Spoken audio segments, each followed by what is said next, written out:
and I am the milliner, owner, designer behind the Hat Junkie in Lunenburg, Nova Scotia, and this is my studio.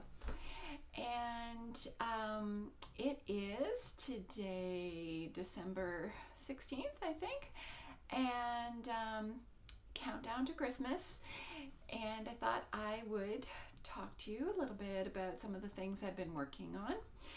So let's see, I'm going to start with one of my felt hats, which is this one right here. I'm going to put it on for you.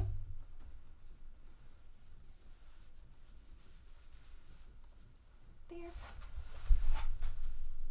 So this hat is made from merino wool, and it's hand felted, which means that I start from the raw wool. It's actually been carded. The fibers are carded in the same direction, which makes it a little neater to lay out the bat. And just using soap and water, that is my only ingredients, soap and water, and I make a template out of foam. I end up with this hat. It's a really, really fun process. I love making these hats. They're incredibly resistant to the weather, so they're super warm, but you can also wear them in the rain and the snow and not worry about them. You just need to put them somewhere flat to dry out when you've taken it off your head and it's wet. But that hat was actually in preparation for this hat. And the reason I made that hat first was because I have a customer who is going to come by for this hat, and hopefully if it fits her well and she's happy with it, she'll take it. I don't, with my felt hats, I don't exactly take orders. I take what I call wishes, hat wishes, because unlike my fleece hats, there's no stretch in hats, and it's really hard to know if it's going to look great. So as long as it's a hat that I'm happy to keep in my collection, I'm happy to take a wish for a custom felt hat, and then, you know, hopefully it works, and if it doesn't, then I just put it in on my wall of hats, and I know that eventually the right person always comes by to buy the hat. So the reason that I had made the other hat first was because I was playing with a new style. The customer, her name is June, really loved my witch hat, which here, I'll show you that one.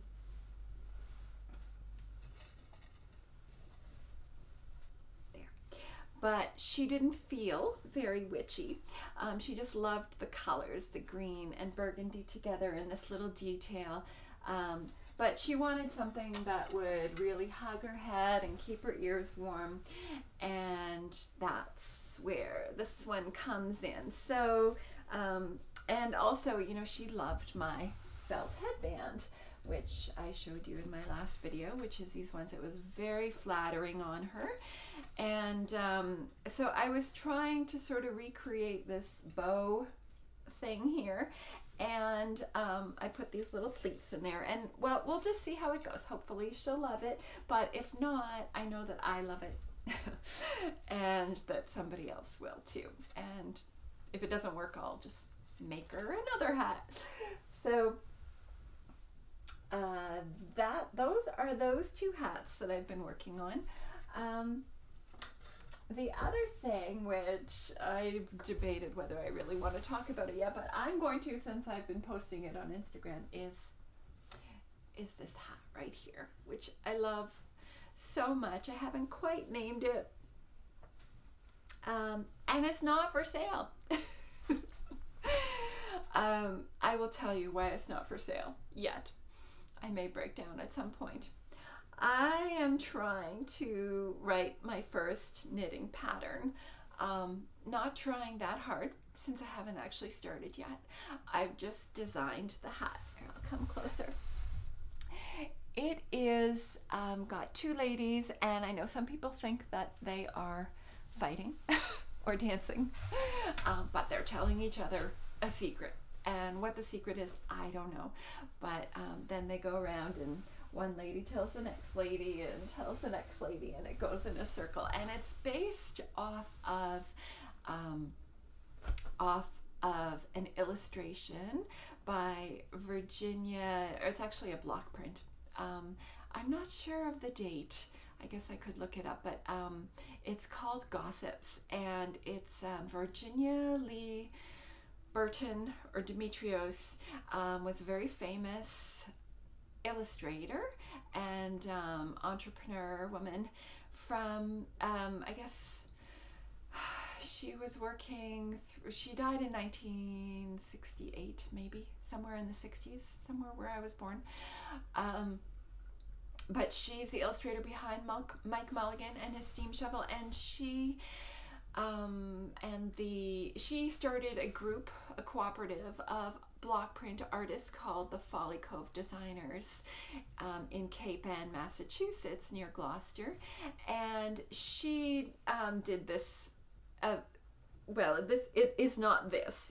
this is a sort of my interpretation of how to put it into a knitting graph. It's a very simplified kind of version of her amazing piece called Gossips. And there's been a lot of thoughts going through my mind, as usual, about what to call it. I've had a few people sort of point out to me that with the political climate and all that women are facing and have always faced, that maybe there's a little bit of a political innuendo to this hat. And maybe there is. I don't know. We'll see what happens. But I'm also torn because I really love what's behind Virginia Lee Demetrios's intention, which is a very small town kind of sense of just people chattering, and whether it's, hopefully it's not nasty gossip, maybe it's, really good stuff that they're talking about. But I live in a small town, and there's something charming and very human about gossip, and I don't mean it in a nasty way, and I don't think she did either. I think it's just what people do. We talk, got good gossip. So I don't really want to just erase that because maybe it's not politically correct or not kind. It is still human and somehow also wonderful. So I don't want to lose that, but I also don't want to belittle women, or what they would talk about or point them out as gossips. I think it's a human characteristic that both men and women have, of just, we like to talk. So that's this hat over here, and I'll show you another color, which is this. And this I have knit up in Custom Woolen Mills Prairie Wool. I think it's Prairie Wool. Mule spinners.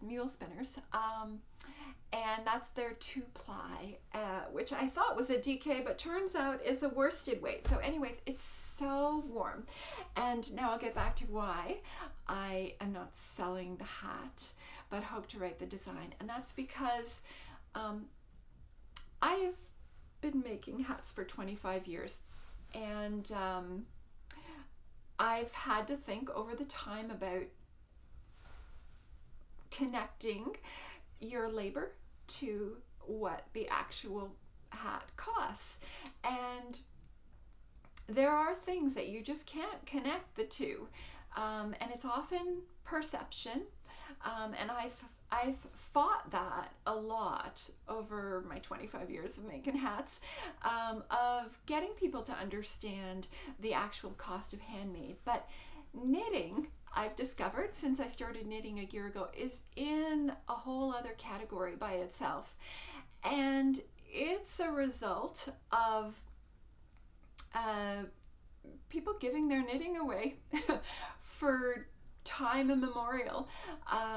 So we have absolutely no idea how long knitting takes. I had no idea until I started knitting, and I thought there was something wrong with me. I thought I was painfully slow, until I realized I'm not painfully slow. I'm not the speediest, and I'm getting faster, but still, a hat like this, I think maybe it's at least 10 hours, and that's without any mistakes.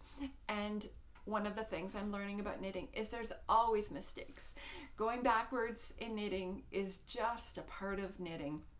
I'm watching so many podcasts and so many really advanced knitters talk about what they do when they got here and they went backwards and ripping it out because it wasn't right, and it's just part of it, and it's kind of wonderful because it makes you just value time in a different way and value what you're doing in a different way, and realize that it doesn't have to be this linear thing. It can just be for the love of the process. But as a result of knitters giving things away, and when I say giving things away, I'm not talking about the people who, all of us, who knit for the love of it and then give our work to people we love. That's a wonderful, generous thing. I'm really talking about the many of us, and I'm going to include myself in here, although I'm going to really work on shifting this over time, who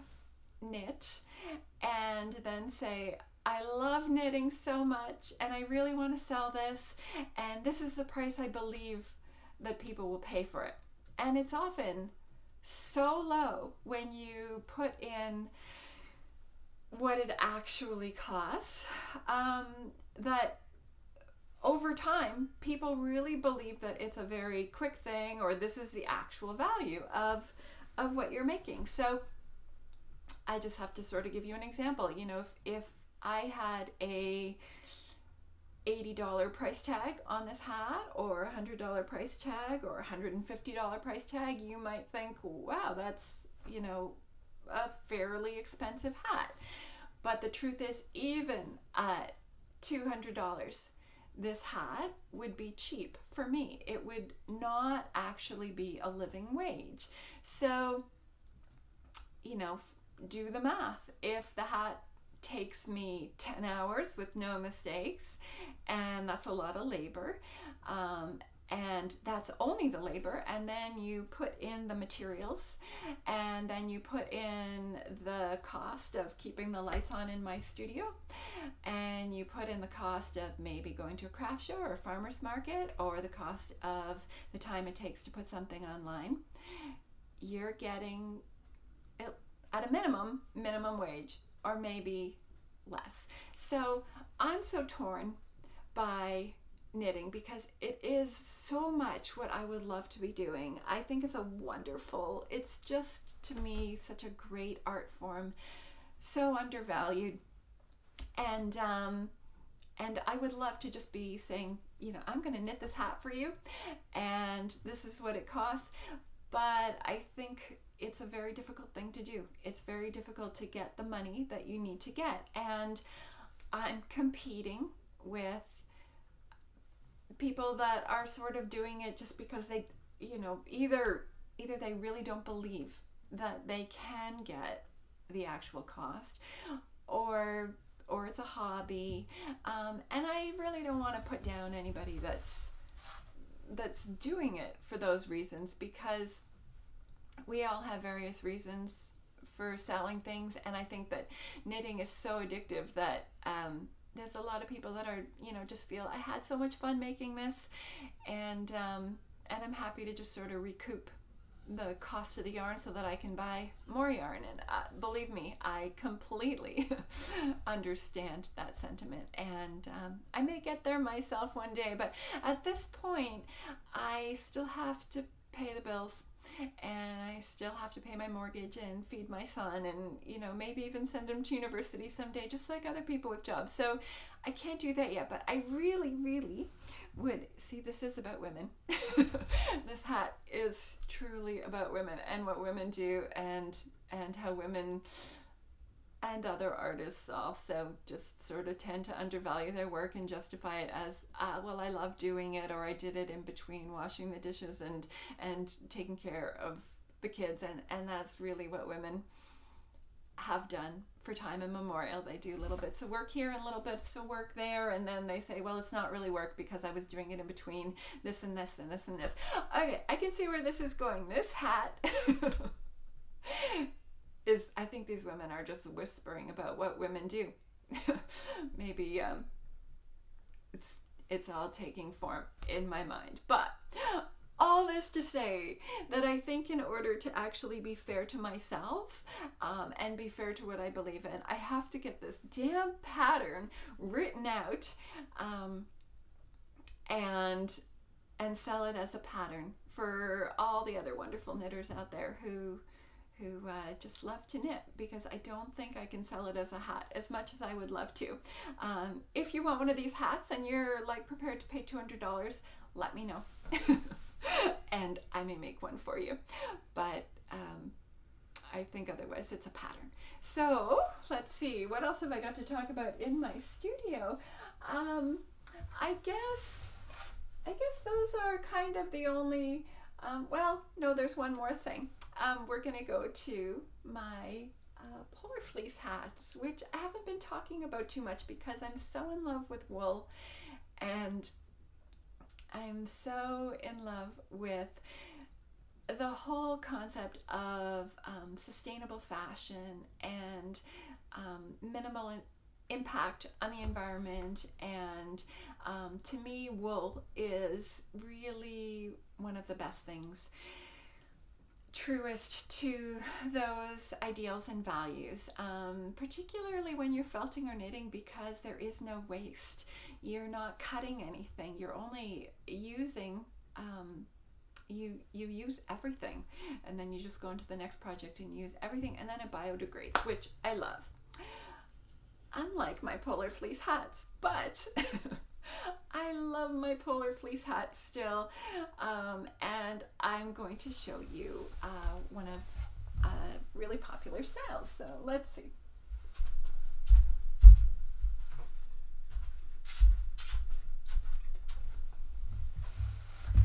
This is Eloise.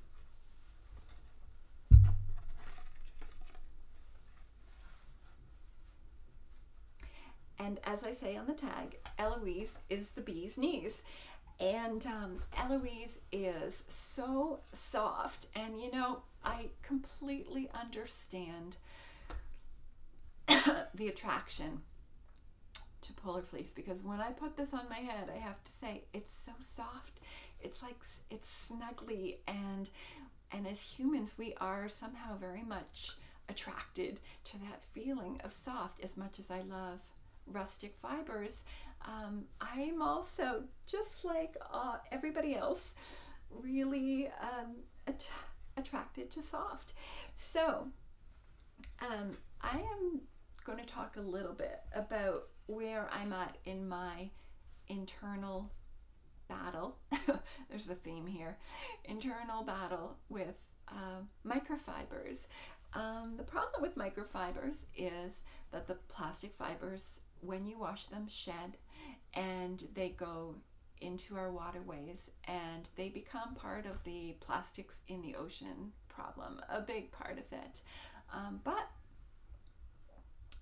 one of the things that's better about making a hat, other than other things, is that you really don't wash a hat very often. And there are solutions, at least partial solutions. One is to only hand wash your synthetics, because there's much less of the microfibers that are going to go into the water when you're hand washing. It's the agitation really makes a lot of the fibers shed off of your microfibers. And it's not just polar fleece, it's socks made with nylon. So I know a lot of knitters have been very focused on polar fleece, and it is a big problem. But when you're using sock yarn that is made with nylon, those nylon fibers are going into the water too. So it is a problem I think we have to tackle, but I'm tackling it slowly. And one of the reasons is I have not yet found a substitute for that has all the qualities of polar fleece. And one of the things, other than just having stretch, and for women that are sensitive to animal fibers next to their skin, it's the affordability, and I'm not ready to give that up yet. My other hats, my felted hats, are pricey. They're not worth it. So it's not that I'm making more on those hats. I actually make less on those hats, but they are more expensive, and not everybody can afford them. And I'm not ready, as much as I just would love for people to buy less but buy quality and save up for the hat. We're not there yet, and not everybody even has that possibility. And gosh, I could just talk about this stuff forever, but it is really important to me that regular working women can afford my hats. And so I'm not ready to give these up yet. And so we've just got to tackle one problem at a time. And I'll keep looking for fabrics that I feel might be able to take the place of polar fleece, that are natural fibers, but with the quality of, like, the price, and any sewn hat that doesn't need to be lined is just, it takes a lot less time than a hat that's woven and that then needs a silk lining. So I just haven't found the substitute. So right now, because as much as I believe in the environment, I also believe in the democracy of fashion. And when I say that, it's like, if we go back, it's because if we go back in history, which I think we forget, there was a point in time when beautiful things were only available to the aristocracy. Aristocracy. And the reason that beautiful things became available to the masses was because of industrialization, the Industrial Revolution. And I know that we're all down on the industrialization these days, and we're back into made by hand and the maker movement, and I'm part of it just because it's what I do. But I do have it in my mind also that when you go back to the simplest form of made by hand, which is literally without machines, and going back to long, extensive, natural hand dyeing things, you're getting back to the point where either you are not being fair to yourself and you're giving your work away, or you're going to go back to a time when only the wealthy can afford what you make. So these are the conflicts that I think about, and that I think we all need to think about, that microfibers have actually made it possible for more people to enjoy beautiful things. So much to think about. But yeah, so there we are. That's what's happening in the hat shop.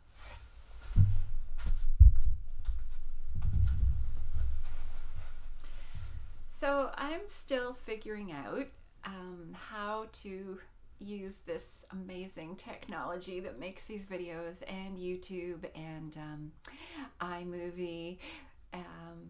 But one of the things that I'd like to start doing is to put links to various things that I've talked about in the show notes, which in the YouTube descriptions. I'm going to put the different links. And in my little opening segment with the music, I showed you some footage from different things, and I'm just going to tell you what they're about. And if you head into the description, you can find links to what you've seen. So firstly, I'm going to put a link to the Folly Cove designers, because it's such fascinating history. If you want to be inspired by a woman who started this collective of men and women way back in the 1940s. You'll really love reading about the Folly Cove designers. They were featured in Life magazine. Yeah, at that time, they had sort of hit the big time for a really, really small community.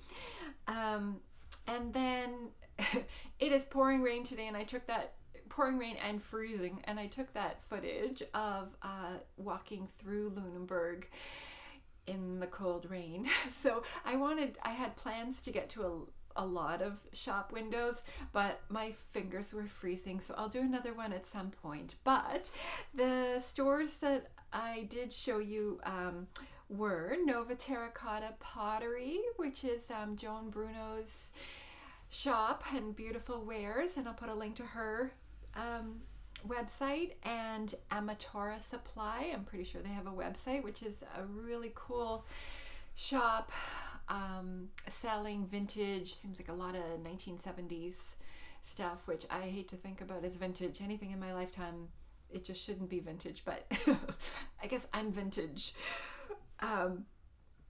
So yeah, Amatora Supply, which is on Lincoln Street, Fisherman's Picnic, which is on Pelham Street, and that's a great little grocery store that we have in town, and they sell Stanfield's underwear and long johns and pajamas, and all kinds of funky little things, so do go in there.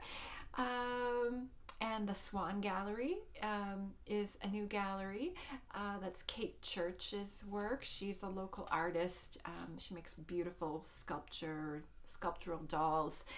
And I know there were some others, but that's what I can think of right now. So, though I passed the flower shop on Lincoln. So Lincoln Street often gets kind of forgotten. People often go down on Montague Street, which is our street that's nearest the water, and there are beautiful shops there. But if you head up 2 streets, then you get to see so many more shops. And please shop local. You can come to me too this week if it's the week before Christmas, or anytime really. I live here, so as long as I'm home, I would open the door for anybody. I'm usually working in here. So come to me, but also come to the other shops that you see through town that keep the lights on in the winter, because it's really hard to keep the lights on in the winter in a small town. I know we all like to portray success, and we are all successful when the weather's warm and the town is swarming with tourists in the summer months. But when November comes, the town really dies down, and that is the same for most of rural Canada, probably. So, you know, if you live somewhere in the vicinity of a small town and there are shops trying to stay open, go out and support them, because not only will you be helping people to survive and pay their bills, but you're helping little towns survive. And we all love to visit these little towns. So if you love what they have to offer, try to support them in the winter if you can. There's a lot going on here, and today was particularly yucky, but it isn't always. We often have wonderful, sunny, just seasonably cool days. The other places that you saw in my video were, I was walking on the Back Harbor Trail of Lunenburg, which is a wonderful, wonderful walk. That is, I pretty much walk it every single day with my dog, and that trail actually connects all the way to Halifax. We have a wonderful connected system of trails here. And I showed you some footage from Hurdles Beach, which is also on the south shore of Nova Scotia. And I shouldn't be telling people because these are our little secrets, but it's not really a secret, and it's so, so great. Nova Scotia is so special in that when you are in the off season, and even during the season, our beaches are really not very populated. Because I used to live in Massachusetts, and you could hardly get on these beaches. You're just body to body to body, and there's no parking. And it's not like that here. You get the most glorious beaches, and they're really empty of humans. And then I also showed you where we picked our Christmas tree yesterday. And I don't know the name of it, but it's between Blockhouse and Bridgewater. So on the road that goes from the Four Corners in Blockhouse, if you're local, that heads towards Bridgewater. If you make never mind which way, it depends where you're coming from.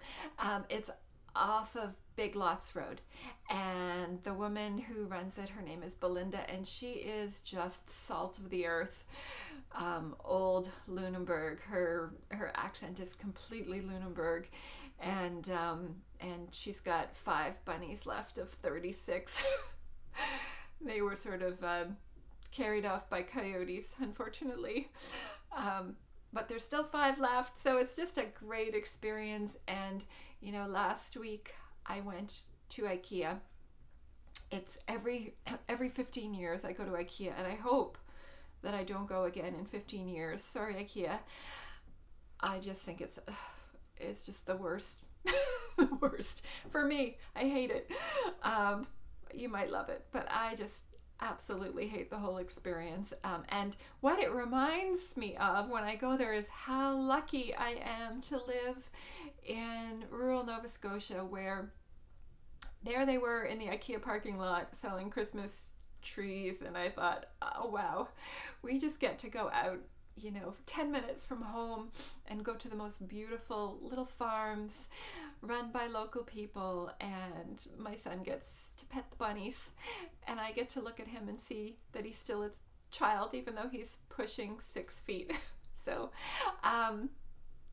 yeah, if you haven't gotten your tree yet, that's a wonderful place to go. So reasonable, so reasonably priced, and Belinda gets her chainsaw out and cuts it down for you.